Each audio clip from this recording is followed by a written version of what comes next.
நீங்க ஒரு வார்த்தை உங்க பேரப்பிள்ளைக்கு சத்தியத்தை சொல்லிட்டு போவீங்க, அந்த பேரப்பிள்ளை எழுந்து லட்சங்களை இயேசுவுக்கு கொண்டு வரும். சொல்றீங்களா? பாட்டிமாரெல்லாம் ஒரு அல்லேலூயா சொல்லுங்களேன். உங்கள் பிள்ளைகளை இயேசுவுக்காக நடத்துவீர்கள். ஒருவேளை நீங்க மரித்து போவீர்கள், உங்கள் பிள்ளைகள் தேவனுக்காக எழும்பிப்பாங்க. உன் பிள்ளைகளை உருவாக்க தேவன் உங்களை தெரிந்தெடுத்திருக்கிறார். கையை உயர்த்தி சத்தமா சொல்லணும் ஒரு அல்லேலூயா.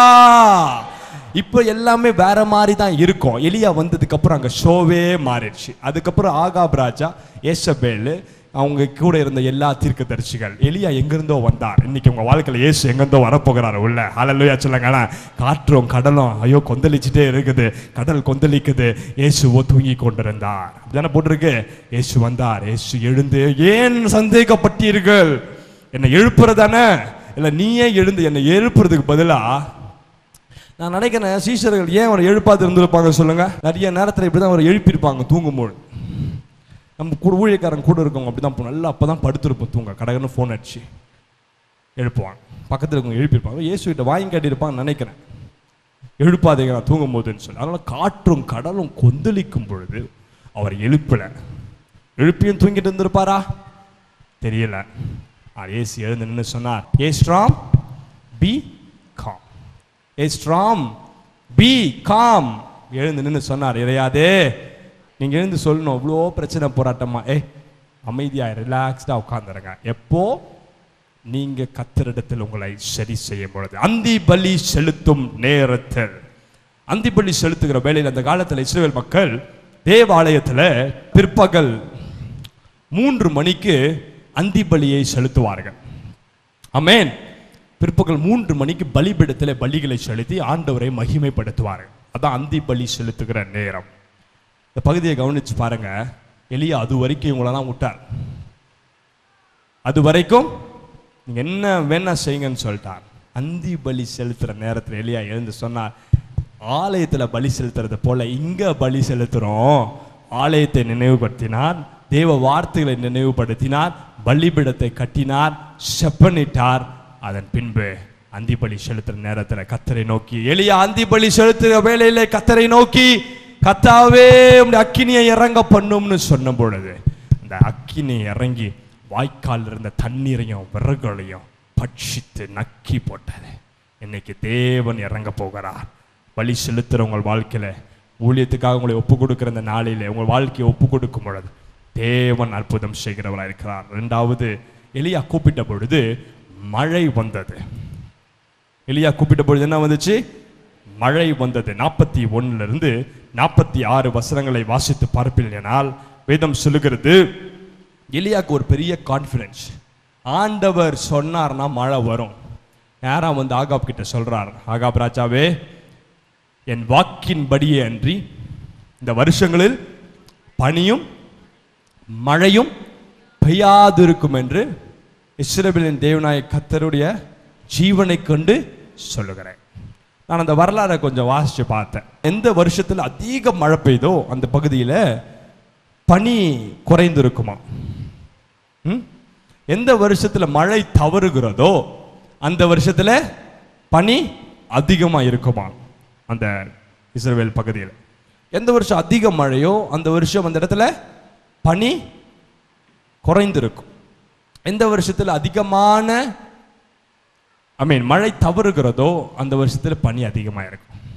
இந்த எலியாக்கு எவ்வளோ ஒரு சவால் பாருங்க. வந்து நின்று, ஆகாப் ராஜாவே, ஒன்று மழை வரலன்னா பனி பெய்யும், பனி பெஞ்சா மழை வராது. நான் உனக்கு சொல்றேன், என் வாக்கின்படி அன்றி. இயற்கையை மாத்துறார். மழையும் பெய்யாது, பனியும் பெய்யாது. சில்லுன்னு காத்தடிக்குதுன்னு மாடியில் போய் உட்காந்துக்கிறோம், ரோட்ல வந்து உட்காந்துக்கிறோம். ஈவினிங் பைக் எடுத்துகிட்டு போகிறோம், வாக்கிங் போகிறோம். எல்லாம் மழை பெய்யும்போது நம்மளாம் எப்படி இருப்போம்? கம்பளிக்குள்ளே போத்தி உட்காந்துருப்போம். இன்னைக்கு சும்மாவே நடந்து ப்ரேயர் வாக். என்ன வாக்கு? ப்ரேயர் வாக் போவார்கள்.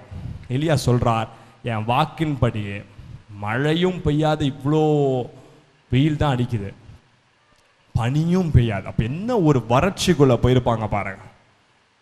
ஆமென். அவர் சொல்லும் பொழுது ஏற்கனவே 6 மாதம் முடிஞ்சிடுச்சான், 3.5 ஆண்டுகள். அதுக்கப்புறம் 3 ஆண்டு கழிச்சு மழை பெய்யுது. இவர் வந்து நிற்கிறார். ஏற்கனவே கடந்த 6 மாதம் கடந்து போயிடுச்சு. எலியா வந்து நிற்கும் போது 6 மாதம் மழை இல்லை. திருப்பியும் சொல்றார், இதுக்கு மேலேயும் பெய்யாது, வறட்சி. ஆகவே தான் தீர்க்கதரிசியாக எலியாவை பார்த்து சொன்னார், எலியாவே, நீ இஸ்ரவேலை கலங்க பண்ணுகிறவன். அவ்வளோ ஒரு வெறி அவனுக்கு. தேசத்துல எல்லாம் பஞ்சம், தேசத்துல எல்லாம் பட்டினி, தண்ணி இல்லைன்னா உடனே அதை வச்சு ஒரு எலெக்ஷனுக்கு ஒரு இது போட்டுருவோம், அப்படி தானே? ஏன்னா மழை பெய்யல, தேசத்துல மழை பெஞ்சாதான் தண்ணி. ஆமென்.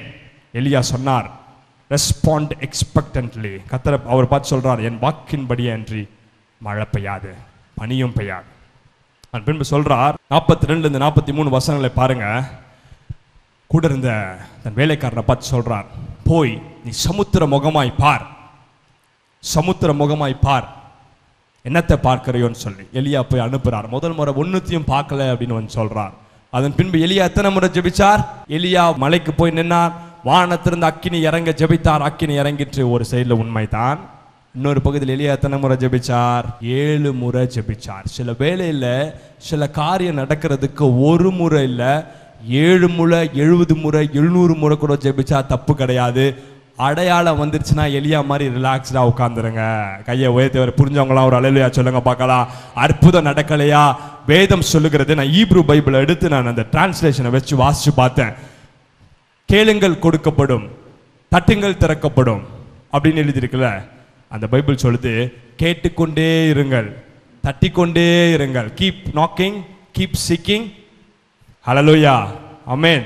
கீப் ஆஸ்கிங், கேளுங்கள் தட்டுங்கள் என்று கேட்டுக்கொண்டே இருங்க, தட்டிக்கொண்டே இருங்க அப்படின்னு போல. அப்படின்னா ஜெபத்துக்கு பதில் வர்ற வரைக்கும் நீங்க கேட்கணும். கேட்பீங்களா கேட்க மாட்டீங்களா? வேதம் சொல்லுது, எலியா எப்படி ஜெபிச்சார்? கருத்தா ஜோமனா, ஆண்டவரே எனக்கு அக்கினி இறங்கணும். அக்கினி இறங்குச்சு.